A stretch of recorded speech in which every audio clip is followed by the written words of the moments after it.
और मैं इस शहर को अपने बारे में सिखा रही हूँ। अरे ऐसा ही कुछ तो केजीएफ पिक्चर के हीरो ने भी बोला था ना अपनी फिल्म में। ये हुई ना बात, सही पहचाना आपने। केजीएफ फिल्म के हीरो का ही डायलॉग है ये। निर्मला जी और नव्या को मार्केट में शॉपिंग करते करते शाम हो जाती है और शाम को घर लौटते वक्त एक सुनसान सड़क पर अचानक से एक चोर उनके सामने आकर खड़ा हो जाता है। चुपचाप अपना सारा रुपया माल पैसा मुझे दे दो। क्यों दे दे पैसे? तुमने दिए क्या सामान खरीदने के लिए? ओए चुप कर। और इस तरह बहुरुपया बनकर क्यों घूम रहा है? अरे घूम रहा नहीं, घूम रही है, बहू है ये मेरी।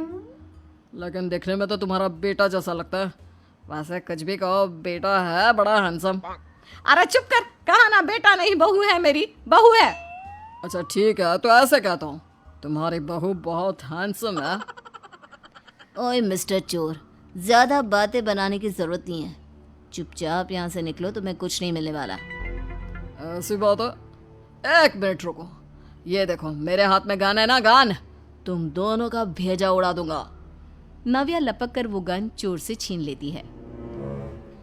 ट्रिगर पे उंगली रखने वाला हर कोई शूटर नहीं होता, और उनकी औकात उनको चाहने वालों के अलावा और कोई समझ नहीं सकता। क्या बोले रे?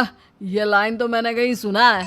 अरे सुना होगा, जरूर सुना होगा, क्योंकि केजीएफ फिल्म तो सबने देखी है ना। मेरी बहू तो दिन में 4-4 बार देखती है, उसी का डायलॉग है ये। अरे वाह आंटी जी, बहुत कमाल की है आपकी बहू। चलता फिरता केजीएफ का एक्टर ही लगती है। एक काम करो, अब तुम यहाँ से चलते फिरते बनो, वरना तुम्हारी ये जो नकली गन है ना, इसी से नकली गोली चलाकर तुम्हारा नकली भेजा उड़ा दूंगी। चोर डर के मारे वहां से भाग जाता है। कुछ दिनों के बाद एक दिन सुमित नव्या से कहता है, नव्या, मेरे कुछ दोस्तों ने शहर के बाहर जो बड़ा सा गार्डन है ना, वहाँ पर गेट टुगेदर का प्लान बनाया है। तुम भी सही वक्त पर रेडी हो जाना, हम भी चलेंगे।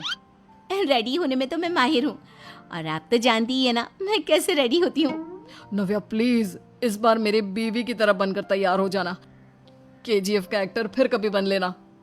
नहीं सुमित, मैं तुम्हारे दोस्तों से पहली बार मिल रही हूँ। मैं अपना असली हुनर तो दिखाऊंगी ना उन्हें, ताकि उन्हें भी पता चले कि तुम्हारी बीवी बीवी नहीं बल्कि एक बहुत फेमस फिल्म का स्टार है, स्टार।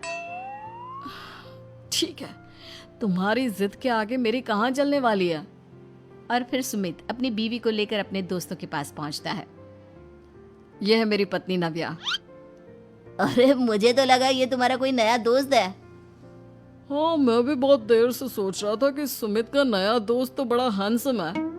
आप लोगों को गलत फहमी हुई है, मैं इनका दोस्त नहीं बल्कि इनकी बीवी हूँ। अगर आप बीवी हैं तो बीवी की तरह क्यों नहीं रहती? आपको देखकर तो ऐसा लगता है जैसे सुमित अपनी किसी कॉलेज की फ्रेंड को लेकर घूम रहा है। अब क्या बताऊँ यार, तुम लोग ही समझाने की कोशिश करो, मेरी तो कोई बात नहीं सुनती। अरे भाभी जी, ये तो बहुत बुरी बात है, रियली वेरी बैड। हमारे दोस्त को तो बीवी के साथ रहने की फीलिंग ही नहीं आती होगी। If you think I am bad, I am your dad. अरे भाभी जी, क्या कमाल का डायलॉग मारा है, मजा आ गया। आप तो एक्टिंग भी बहुत अच्छी करती हैं। हाँ, लेकिन बस एक ही इंसान की एक्टिंग करती है मेरी बीवी, केजीएफ के हीरो की, और उसी की तरह रूप बदल बदल कर घूमती रहती है। यार सुमित, तेरे तो मजे हैं, चलता फिरता सिनेमा हॉल तेरे संग चलता है। बेटा, मेरे कितने मजे हैं और कितने नहीं ये तो मुझे ही मालूम है। ऐसा क्यों कह रहा है यार? सारा दिन डायलॉग सुनने को मिलते हैं, और बीवी एक हैंडसम दोस्त की तरह नजर आती है, और क्या चाहिए? क्या बताऊं भाई, कई बार रात को सोते वक्त जेब में नकली गन रखकर सोती है, और फिर झटके से मेरे सर पर गन तान के केजीएफ के डायलॉग मारती है। उस वक्त मेरी क्या हालत होती होगी, ये तो मैं ही समझ सकता हूँ ना। सुमित की बात सुनकर उसके साथ